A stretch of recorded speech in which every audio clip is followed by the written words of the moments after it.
On est extrêmement content d'accueillir Christian Perron aujourd'hui à l'IHU, donc je pense qu'il n'a pas besoin d'être présenté au niveau des actualités. En tout cas, nous on a été marqués par la publication d'une étude observationnelle il y a déjà presque un an avec son équipe, notamment son équipe de jeunes. Et évidemment, il y a eu l'article a été rétracté du préprint et remis. C'était pas du tout un problème de base scientifique, c'était évidemment des pressions qui a fait que le préprint a été rétracté parce que Christian vient de me confirmer et qu'il a été remis en ligne avec une efficacité de l'hydroxychloroquine sur une première étude. Ça date un an à peu près. Un peu moins d'un an. Un peu moins d'un an, voilà, et qui a finalement été publié sans les jeunes auteurs du départ qui ont eu voilà. Mais bon, ça remet un petit peu en place le contexte. Depuis, bon, il y a eu un livre, il y a eu d'autres étapes, on ne va pas revenir là-dessus. Et aujourd'hui, on est très content. Merci Mathieu. Et je voulais tout d'abord remercier vraiment de façon très chaleureuse Didier Raoult, que je connais depuis longtemps et que j'admire. C'est pour moi un des plus grands microbiologistes au monde, je n'ai pas honte de le dire. Et puis je vous admire ici tous à l'IHU. Avec vous, je me suis senti moins seul parce que à l'assistance publique, j'avais pas beaucoup de caisses de résonance. En plus, j'ai tous mes copains ici, les Philippe Brocchi, ils s'appellent tous Philippe Parola. On a été ensemble au CNU, le Conseil national des universités. On a passé des très bons moments ensemble avec un bon niveau scientifique. Et je voulais vous dire, avant de commencer, que pour moi ici, derrière Didier Raoult, avec toute son équipe, avec l'IHU, franchement, je le dis avec mon cœur, vous êtes l'honneur de la médecine, vous êtes l'honneur de la science et vous êtes l'honneur de la France. Voilà, je tenais à vous le dire. Merci. Voilà, donc Mathieu m'a invité gentiment pour, suite à deux publications, il s'est trouvé que c'était un peu coup sur coup. Donc une lettre dans le New England Journal of Medicine et puis une publication sur la... On a essayé de réanalyser la méta-analyse dite Fiolet. Cette méta-analyse qui a fait un relais colossal dans les médias et qui a enterré, soi-disant, parce qu'elle n'est pas enterrée, l'hydroxychloroquine. Alors je pense que j'appuie là-dessus. Voilà. Donc voilà la lettre du New England. Donc je commencerai par... cette lettre du New England, c'est pour montrer qu'il y a eu vraiment des problèmes méthodologiques majeurs dans l'étude Recovery, qui était la grande étude britannique qui devait donner la solution finale et qui est une étude internationale. Il y a même des équipes françaises qui ont participé. Donc même si une lettre c'est modeste, c'était pour montrer que il y avait des gros soucis. Alors cette étude britannique Recovery, il y a eu un énorme problème de surdosage de l'hydroxychloroquine. Moi je dois dire que quand j'ai vu l'étude arriver, j'ai sauté de ma chaise. J'ai dit mais comment on peut donner 2400 mg, c'est-à-dire 12 comprimés de plaquenil en un jour. La dose mortelle est un peu plus élevée, mais quand même c'est quand même risqué. Puis après 800 mg par jour pendant 9 jours, donc il y a presque 10 grammes de dose totale pendant le traitement, ce qui est du jamais vu dans l'histoire de la médecine. Alors pour rappeler, il n'y a pas forcément besoin quand on traite des infections. Moi j'ai beaucoup d'expérience avec l'hydroxychloroquine que j'utilise dans le Lyme chronique ou dans d'autres situations. Vous avez l'expérience avec Coxiella burnetii. L'hydroxychloroquine n'est pas seulement un anti-inflammatoire, un immunomodulateur, c'est aussi un anti-infectieux puissant qui va agir dans le phagolysosome, qui va fragiliser la paroi des bactéries. On sait que ça marche sur la tuberculose. Ça n'a jamais été utilisé en pratique clinique, mais il y a des publications anciennes. Il y a un monsieur Kroll aux États-Unis, quand j'étais tout petit à l'INSERM, que je commence à travailler sur l'hydroxychloroquine et les mycobactéries. J'ai le souvenir de ces publications. Didier Raoult, avec beaucoup de génie, a repris ça pour la fièvre Q. On voit que avant, moi j'ai le souvenir quand j'étais interne, même au début de mon clinica, où les malades qui avaient la fièvre Q chronique, ils bouffaient tous les jours des tonnes d'antibiotiques pendant 3 ans et la Coxiella, elle était toujours présente dans le cœur. Et grâce au plaquenil, elle disparaissait. Donc voilà, ça agit aussi sur la borrelia de la maladie de Lyme. Donc, ce qu'il faut savoir, c'est que l'hydroxychloroquine se concentre énormément dans le phagolysosome. Et moi, j'avais le souvenir, parce que c'est ce qu'on a mis dans la lettre du New England, c'était un souvenir ancien d'une publication ancienne, on disait que ça se concentre 1500 fois. Et j'avais pas revu la littérature récemment, mais même en 2020, il y a un auteur qui a dit que ça peut se concentrer jusqu'à 50 000 fois dans le phagolysosome. Alors, sur cette histoire de l'étude Recovery, c'était un petit peu époustouflant parce que ils ont cité un document de l'OMS pour justifier leur dose. On verra qu'après le document a disparu. Mais quand on lit le document de l'OMS original, alors c'est surtout sur la chloroquine, parce que l'hydroxychloroquine, il y avait moins de données. La dose mortelle, c'est 50 mg kg pour la chloroquine base, 65 mg kg pour le sulfate, 80 mg kg pour le phosphate, donc grosso modo entre 3 et 5 grammes selon le poids. L'hydroxychloroquine, il y a moins de données, mais on sait tous, hein, c'était même dans le livre Recettes pour se suicider, c'est ce livre qui a été retiré, je dirais pas là. Pardon, j'ai pas de Covid.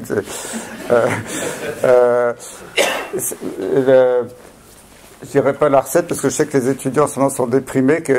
Malheureusement, j'ai des témoignages très précis, proches d'étudiants qui sont suicidés ces derniers jours. Donc, le suicide, c'est quelque chose qui me bouleverse actuellement pour nos jeunes.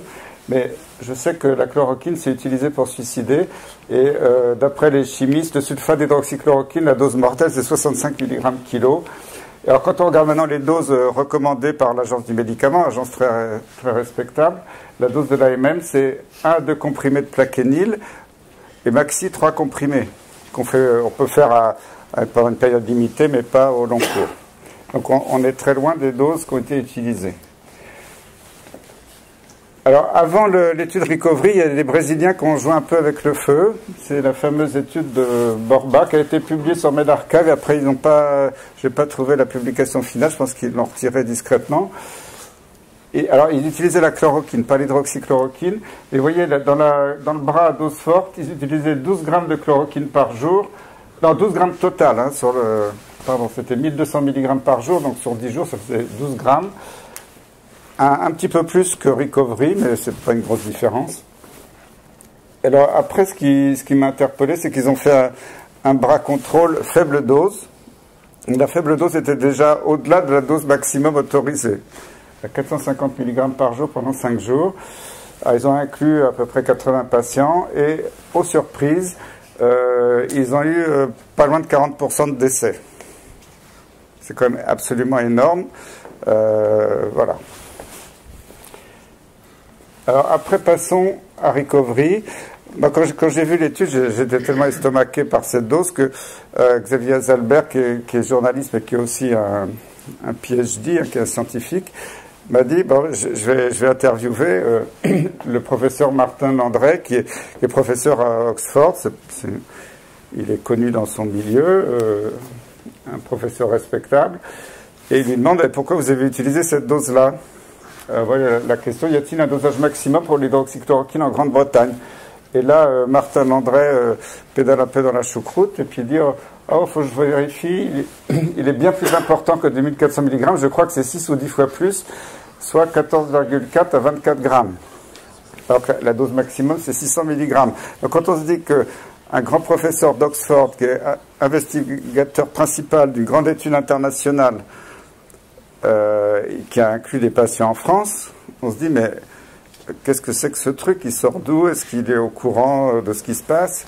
Et alors après, la dose d'hydroxychloroquine en Recovery est celle utilisée dans la dysenterie amibienne, et il dit même que c'est d'après un rapport de l'OMS. Alors moi, je vais revenir, c'est totalement faux.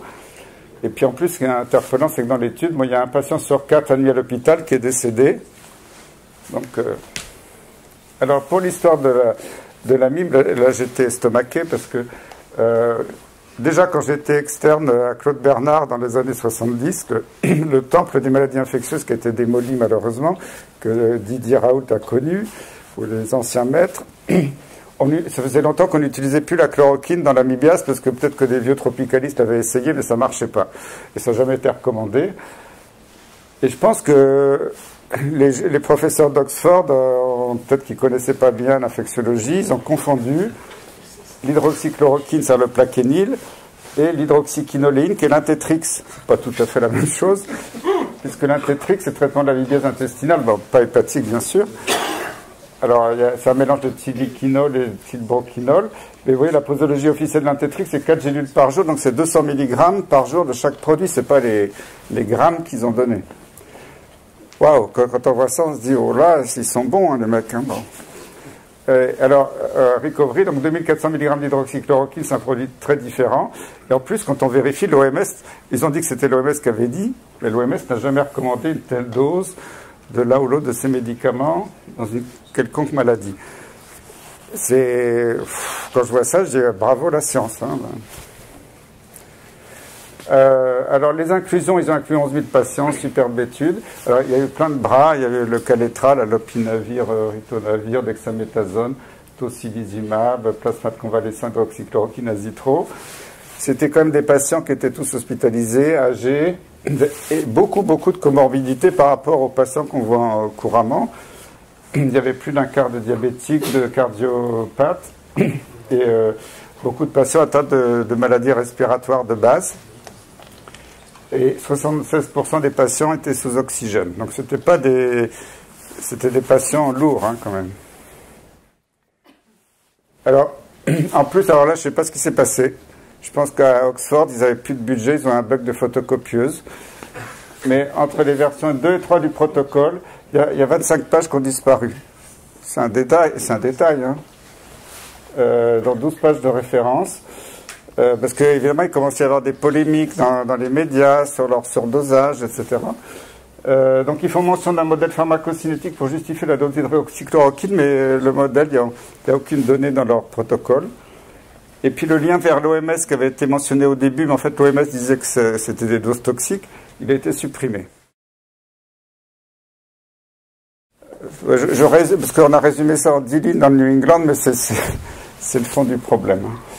Alors, pour vous montrer un petit peu les étapes, le 7 avril, par magie, le critère principal de jugement va changer. Au début, ils voulaient évaluer la mort à l'hôpital, ça devient la mort à 28 jours. C'est pas du tout pareil. Et il n'y a pas de divulgation du temps écoulé avant le décès. Parce que s'ils donnent une dose toxique, vous me dire 2,40 g, la dose toxique, c'est à partir de 3 grammes. Bon, à quelqu'un de jeune en bonne santé qui a le Covid, il va résister, mais quelqu'un d'âgé qui a plein de comorbidités, qui a plein d'autres facteurs d'avoir le QT long, qui est hypokaliémique, insuffisant rénal, je sais pas quoi, peut-être que déjà 2,40 g, ça peut être mortel. On ne sait pas, mais on ne saura jamais, puisque les données de mortalité dans les 48 premières heures ont été supprimées, elles ne sont pas disponibles. Donc y a-t-il eu sur mortalité précoce dans le groupe hydroxychloroquine? On ne le saura jamais.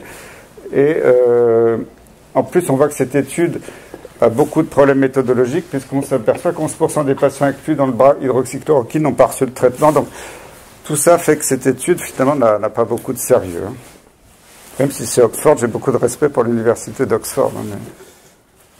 Hein, alors, les résultats, on s'y attendait, c'est que ça ne marche pas.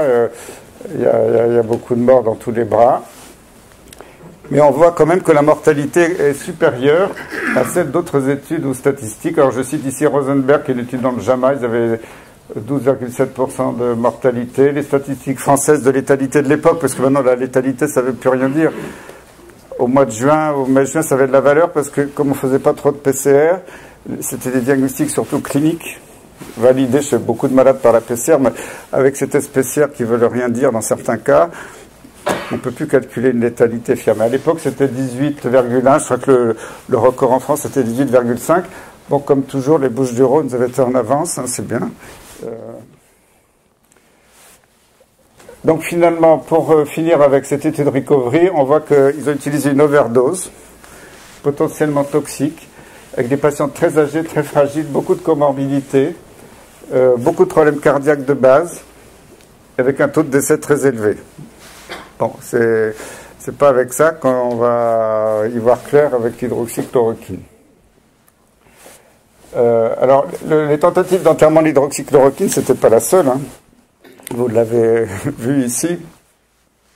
Déjà le 22 mai, l'étude MERA dans le Lancet, 96 000 malades.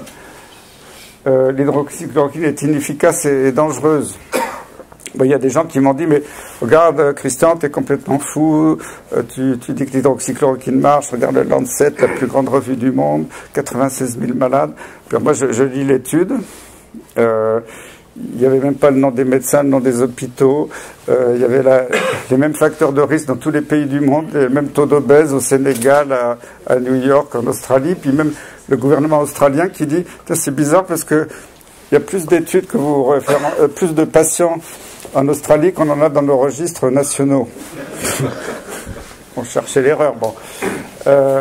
Donc, grâce à ça, le ministre de la Santé français fait interdire l'hydroxychloroquine en ville et la restreindre beaucoup à l'hôpital. il y a quand même les petits Indiens qui sont pas idiots, l'Indian Council of Medical Research, qui alerte l'OMS en disant, mais attention, recovery, c'est une dose quand même qui est très élevée. Finalement, heureusement, la fraude de l'article du Lancet est avérée. Ce qui est très curieux, parce que vous avez vu, il y a eu un groupe de scientifiques internationaux, d'ailleurs mon doyen Gilali Annan avait co-signé, avait demandé à Richard Horton, le rédacteur en chef du Lancet, de donnez-nous les papiers d'analyse des reviewers de l'article pour qu'on voit. Il n'a jamais répondu. Donc on peut se demander s'il y a même eu un reviewing, j'en sais rien du tout, il faut demander à Richard Horton, mais il n'a pas répondu. Alors après, il y a eu l'histoire du New England, parce que le même Mera et son équipe avaient dit que l'hydroxychloroquine était très dangereuse pour le cœur. Ça a aussi été rétracté, parce que c'était frauduleux. Et puis finalement, Recovery annonce la suspension des essais avec l'hydroxychloroquine pour non-efficacité et taux de létalité important. Donc là, on est mal barré, parce que voilà, un médicament qui ne marche pas, qui tue. Alors, ça, c'est le deuxième article qu'on a publié ces derniers jours, presque en même temps que le New England. C'est sur, on a cherché à réanalyser la méta-analyse de Fiolet et collaborateurs. Alors, ce sont des jeunes médecins, dont un interne de Bichat, maintenant qui est jeune chef de clinique chez Yazdan Pana, et les autres sont suisses, qui avaient fait cette étude. Alors, je parle un petit peu en général des méta-analyses. C'est pas parce que je suis à Marseille et que j'aime bien Didier, mais je dois vous rendre hommage. C'est quand même, Marseille a été pionnier dans les méta-analyses sur la Covid-19 et la chloroquine. Donc avec notamment cette étude de Mathieu et puis Philippe Gautret et toute votre équipe, qui c'était mis en ligne dès le mois de juin, même si la version papier, on l'a attendu plusieurs mois, mais c'est dès le mois de juin, vous aviez alerté sur cette efficacité. On voit là toutes ces barres vertes qui montrent qu'il y a quand même une grosse tendance en faveur de l'efficacité d'hydroxychloroquine. Alors il y a même l'analyse des conflits d'intérêts, qui peut être intéressant aussi. Donc voilà, on voit toutes les tendances qui s'affichent. Et je ferai que citer la conclusion de l'article. En conclusion, une méta-analyse démontre que les dérivés de la chloroquine sont efficaces pour améliorer l'aspect clinique virologique et, de façon plus importante, réduire la mortalité par un facteur 3 chez les patients atteints de la Covid-19. Donc, voilà. Alors, l'article qui vient de sortir, j'ai travaillé avec des collègues pour revoir cette méta-analyse, qu'on appelle la méta-analyse Fiolet, finalement, qui disait, alors c'est analyser l'hydroxychloroquine avec ou sans azithromycine sur la mortalité. Ils ont présélectionné 31 études, ils en ont retenu 17, et ils concluent à l'inefficacité de l'hydroxychloroquine, la dangerosité de l'association hydroxychloroquine et azithromycine. Et si vous vous souvenez, quand l'étude est sortie, ça a été un orage médiatique. Tous les médias ont dit, ça y est, la chloroquine est enterrée, Raoult est un fou, Perron est un fou. J'aime bien être fou avec toi, Didier. Voilà. Et c'était vraiment une explosion médiatique. Alors, voilà la méthode quand on a revu cette étude. On a revu 31 études qui étaient présélectionnées par Fiolet. Alors, moi, je suis pas méthodologiste, alors je prétends pas tout maîtriser parce que j'ai travaillé avec des vrais méthodologistes très solides, mais moi, j'essaie comme clinicien de comprendre.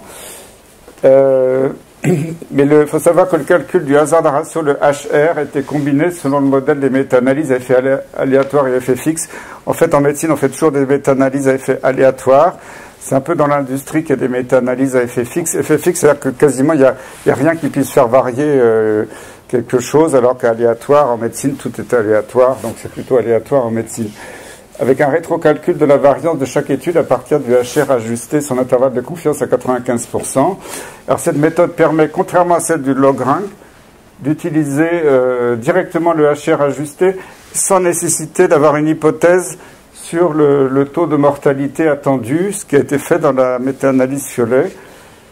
Alors on a quand même utilisé le log-rank pour le calcul des variances en suivant, alors, du coup il faut donner un chiffre, on a suivi l'hypothèse de Fiolet qui était d'une mortalité attendue de 26%. Alors qu'est-ce que c'est? Alors juste un petit détail sur le hazard ratio, qui est le ratio des risques, parce que tout le monde n'est pas familier avec la méthodologie. Le HR, c'est le rapport des risques instantanés dans le groupe traité divisé par le risque dans le groupe contrôle. Et en général, le HR n'est pas constant, c'est une fonction du temps. C'est important dans l'appréciation globale. Et donc le HR est différent du risque relatif ou le rapport des cotes qui est l'odds ratio, parce que les risques relatifs et odds ratio sont cumulatifs sur l'ensemble de l'étude en utilisant un critère de jugement déjà défini, alors que les HR représentent un risque instantané pendant la période de l'étude ou pendant une fraction de cette période. Donc c'est un peu technique, je suis désolé, mais du coup les hazard ratios sont beaucoup plus résistants aux biais de sélection. On va voir que ça c'est un problème important dans les méta-analyses, et peuvent indiquer des risques qui surviennent avant le critère de jugement principal. Donc finalement, dans la méta-analyse, même si c'est tout pas détaillant, alors on a fait 4 sous-méta-analyses. On a revu les 31 études présélectionnées par Fiolet. Alors on a exclu Couderer parce que c'était un doublon avec une autre étude. Sur les 17 études retenues par Fiolet, sur les 11 études que nous avons jugées pertinentes, et sur les 11 études non biaisées, plus 2 études défavorables pour se mettre dans des situations un peu difficiles. Alors, juste pour informer, même si cette étude a été faite longtemps après la prépublication de Fiolet qui était au courant de l'été, on n'a pas pris en compte, par honnêteté, les études qui sont publiées après, qui vont plutôt dans le sens de l'hydroxychloroquine, mais on a juste voulu se mettre dans les mêmes conditions que les auteurs. Alors sur les 31 études présélectionnées, on a beaucoup de désaccords sur la présence ou pas de biais, et je vais redétailler un petit peu les principales sources de biais. Mais vous voyez, sur les 18 études jugées non biaisées, 12 ont des biais manifestes, on va voir lesquels. Et sur les 13 études jugées biaisées, 7 sont dépourvues de biais significatifs et n'ont aucune raison d'être exclues de la méta-analyse. Alors ça paraît de la cuisine, mais c'est très important. Donc là, je viens tout de suite au résultat, après je vais vous détailler tous ces biais et tout ça. Quand on refait l'analyse de tout ça, eh bien on voit que l'hydroxychloroquine, tiens, aux surprises, ça marche à 55% pour la réduction de la mortalité, et quand on associe avec l'azithromycine, c'est 66%. Bon, bah, ça ne me surprend pas, ça ne vous surprend pas, mais c'est bien de pouvoir le mesurer. Alors, pour la toxicité, ici j'ai cité quelques exemples d'articles qui ont été cités dans la méta-analyse pour dire que ces médicaments étaient toxiques. Alors il y a l'étude de Bessières, finalement, 40 malades en réanimation. Il y a des allongements de QT chez 14 patients, mais bon, il n'y a pas eu de problème. Après, l'étude de Rosenberg est très contestable parce qu'ils ont dit que le risque relatif était de 2,13 pour faire un arrêt cardiaque avec hydroxychloroquine plus azithromycine. Mais les auteurs eux-mêmes reconnaissent que les malades qui étaient traités étaient beaucoup plus graves que les pas traités. C'est quand même un petit biais dans une étude comparative. Certains malades hospitalisés, il y en a qui ont été hospitalisés 24 heures, puis on n'a plus de nouvelles. Alors, ça peut vachement changer les chiffres, hein, parce que s'ils sont partis ailleurs, mais on ne sait pas ce qu'ils sont devenus. Et le délai est souvent très court entre l'hospitalisation et le passage en réanimation, souvent concomitant du début de l'hydroxychloroquine. Hein. C'est le malade, il va aller voir le docteur Louis Fouché à l'hôpital de la Conception, et puis il prend le comprimé de plaquenil avant de traverser la rue, et puis pof, il fait une forme grave. Donc tout ça, c'est des biais majeurs qui doivent vraiment poser des questions sur la validité scientifique de cette étude. Alors si on regarde maintenant, il y a des grosses bases de données de l'OMS qui ont suivi c'est un chiffre impressionnant, 167 000 patients qui ont des maladies chroniques, auto-immunes, aussi probablement des maladies. Vous savez que l'azithromycine est donnée au long cours par des pneumologues dans les transplantations, dans les maladies respiratoires chroniques. Ils ont analysé tout ça, la toxicité cardiaque, à la fois l'hydroxychloroquine seule, l'azithromycine seule, l'association des deux. Et vous voyez que finalement, il y a eu, effectivement, il y a un risque de 2,5, mais la fréquence est très très rare quand même. 0,3% pour l'hydroxychloroquine, 0,8% pour l'azitro, 1,5% pour l'association. Alors surtout, ce qu'il ne faut pas oublier, là, c'est des gens qui prennent ça pendant des mois et des années. C'est pas juste 5 ou 10 jours de traitement pour une maladie aiguë. Hein. Parce que moi, j'en ai vu des accidents cardiaques au cours de... Vous avez dû en voir aussi au cours de l'épidémie de Covid. Voilà, la vraie grosse épidémie qu'on a eue en mars-avril. Des gens avaient des problèmes cardiaques quelquefois importants. Je sais que des collègues ont vu des infarctus du myocarde, des problèmes cardiaques. C'était pas très fréquent, mais quand même, il y en a eu. Moi, je sais que je connais un médecin qui m'avait appelé, qui ne s'était pas traité. Il me rappelle 2 jours après en me disant « Je suis aux urgences cardiologiques d'un grand CHU parisien, je fais une tachycardie ventriculaire. » Il n'avait pas pris un poil ni d'hydroxychloroquine, ni d'azithromycine. Et on sait que la Covid pouvait donner des pathologies cardiaques graves. Et malheureusement, quand c'était dans le groupe non traité, personne n'en parlait. Si par hasard ils avaient pris un comprimé de plaquenil ou d'azitro, c'était la faute du plaquenil ou de l'azitro. Et ça, c'est important parce que ça n'a pas été bien étudié. Et je sais par des cardiologues, même Philippe Douste-Blazy, qui est cardiologue, qui a des copains cardiologues, me l'a dit, il a eu des amis cardiologues qui ont témoigné de l'observation d'atteintes cardiaques graves, dues uniquement au virus et pas au traitement. Voilà. Alors, dans l'analyse de la toxicité, finalement, sur les 31 études présélectionnées par Fiolet, il y en avait que 5 qui donnaient vraiment des informations quantitatives sur la toxicité potentielle. Finalement, quand on regarde, il n'y avait aucun problème de mortalité. On a eu des allongements de l'espace QT, mais vous en avez eu ici à l'IHU aussi. Mais vous n'avez tué personne, à ma connaissance. Et il y a... sans conséquence, et rarement l'arrêt du traitement. Je sais que dans votre publication, vous avez signalé quelques rares cas d'arrêt de traitement par sécurité, mais voilà, donc tous ces données sont vraiment très rassurantes. Alors maintenant, je vais analyser un petit peu les biais dans la méta-analyse Fiolet rapidement. Je n'ai pas le temps de balayer toutes les études en détail. D'abord, une diapo sur les études non randomisées, puis après les études randomisées. Par exemple, Le Cronier et al., l'étude avait été écartée car tous les bras ont reçu, je ne sais plus, un traitement très court dans les 2 bras de Kaletra au début. Mais à la limite, on s'en fout, parce qu'après, c'était randomisé. Donc, l'exclure était un petit peu bizarre. Alors, il y a 3 études, Luo, Magagnoli, Singh. Là, clairement, l'hydroxychloroquine a été donnée qu'aux formes les plus graves. Donc, c'est difficile de faire une méta-analyse là-dessus. En plus, dans Luo, il n'y avait pas de dose renseignée. Maeva, seulement 10% des patients ont reçu l'hydroxychloroquine au-delà de 48 heures. Difficile de se faire un jugement.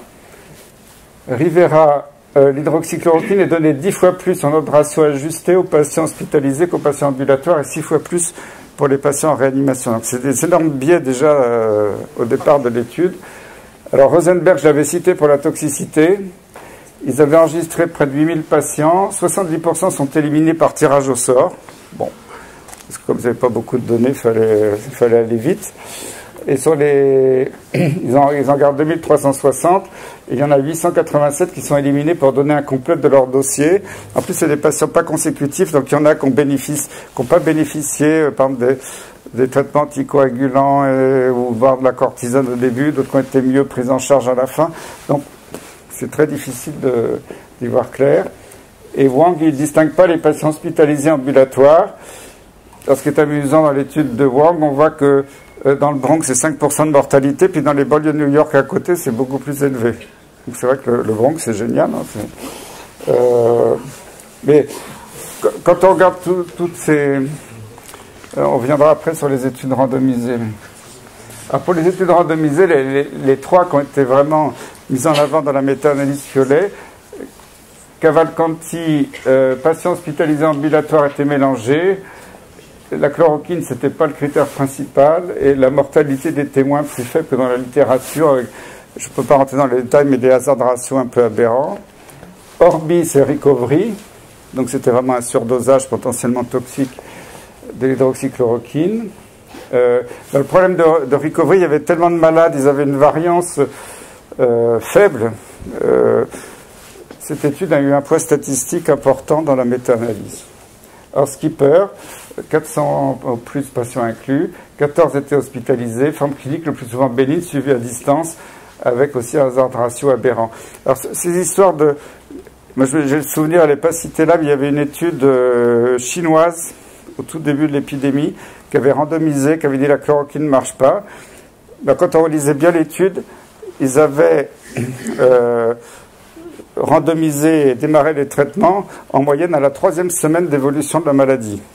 Donc c'était que des formes bénignes, ils étaient tous en train de guérir, on les randomise, pas de différence. Bon, moi ça me surprend pas. En plus c'est une étude purement virologique, mais il y avait quand même un petit versant clinique dans l'étude qui était apparu sur medRxiv, et quand l'article définitif est paru, le rédacteur de la revue médicale avait demandé à supprimer ce paragraphe qui montrait quand même, bien que ce soit tardif, il y avait un avantage à l'hydroxychloroquine. Donc c'est pour ça que faire des méta-analyses comme ça, sans regarder chaque étude une par une, ça ne veut rien dire. Alors en plus, bon, Fiolet et collaborateurs n'ont pas eu accès à des données essentielles, la sévérité, la dose, la durée de traitement dans beaucoup des études, donc c'est difficile comme ça de faire des conclusions. Alors en discussion, finalement, ils ont émis beaucoup de critiques sur les méta-analyses précédentes.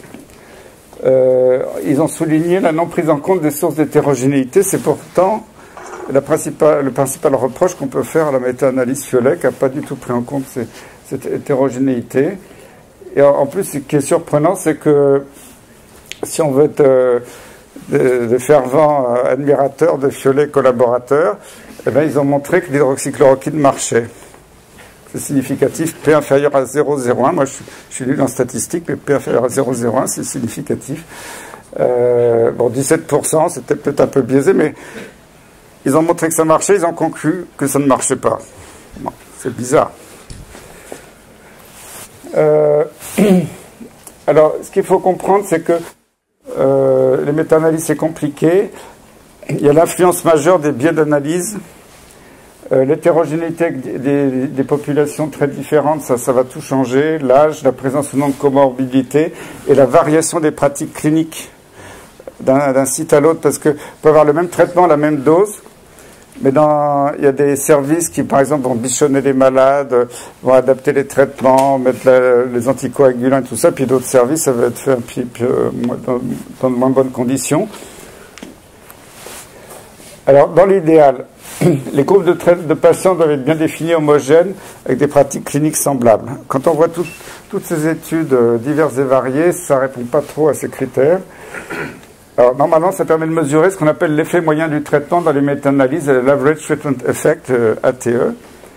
Et ce que je vous disais, pour un groupe de patients, pour un autre établissement, l'ATE peut être différent, avec la même molécule à la même dose.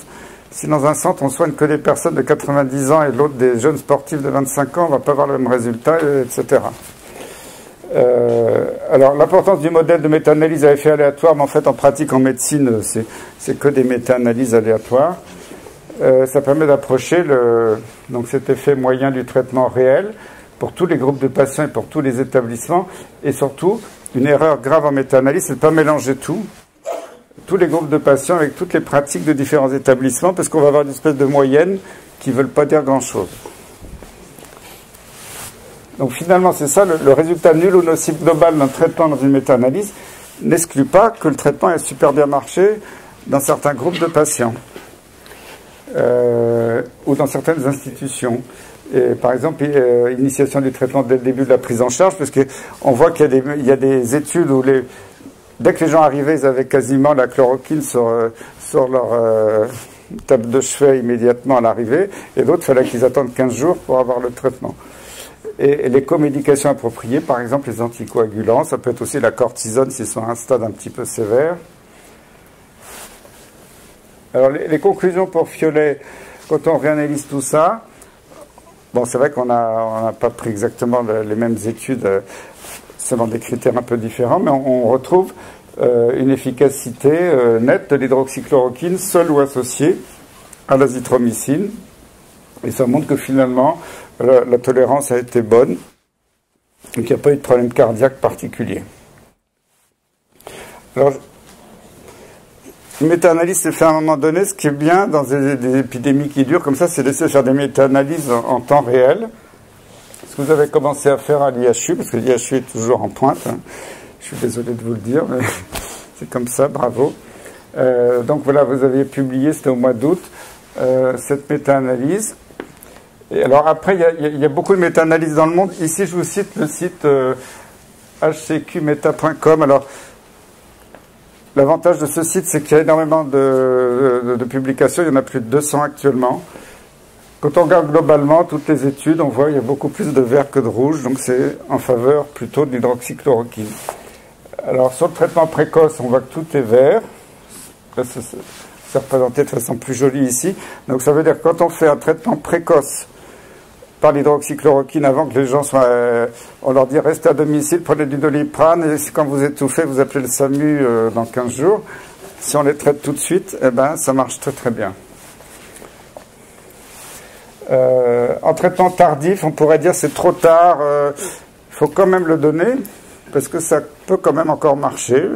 Alors, il y a toujours cette discussion, est-ce que l'hydroxychloroquine c'est un antiviral, est-ce que ça agit sur des co-infections bactériennes, est-ce que ça agit sur l'inflammation, l'immunité, on s'en fout un peu à la limite. Bon, on voit que ça peut encore agir même à un stade tardif, même si c'est moins évident. Prophylaxie pré-exposition, c'est intéressant, on voit que la majorité des études sont en faveur. Prophylaxie post-exposition, là ça marche très bien aussi. Alors on peut me dire, oui mais toutes ces méta-analyses, on fourre-tout, là il y a 200 études, il y en a quelques-unes qui sont très mauvaises, c'est possible. Mais quand je discute avec des méthodologistes, ils disent oui, il y a à boire et à manger dans toutes ces études, mais la Big Data sur 200 articles va corriger les biais statistiques, favorables ou défavorables, parce que ça peut aller dans un sens ou dans l'autre. Quand il y a beaucoup d'études, ça finit par s'annuler sur le plan mathématique, et ça permet à un signal d'efficacité d'émerger. Alors il y a toujours des biais systématiques qui vont persister, mais plus on va avoir d'études, plus ils vont s'estomper. Je fais la comparaison avec les essais cliniques. Dans un essai clinique, tout le monde sait que il y a beaucoup de biais aléatoires selon les patients, les centres, je ne sais pas quoi.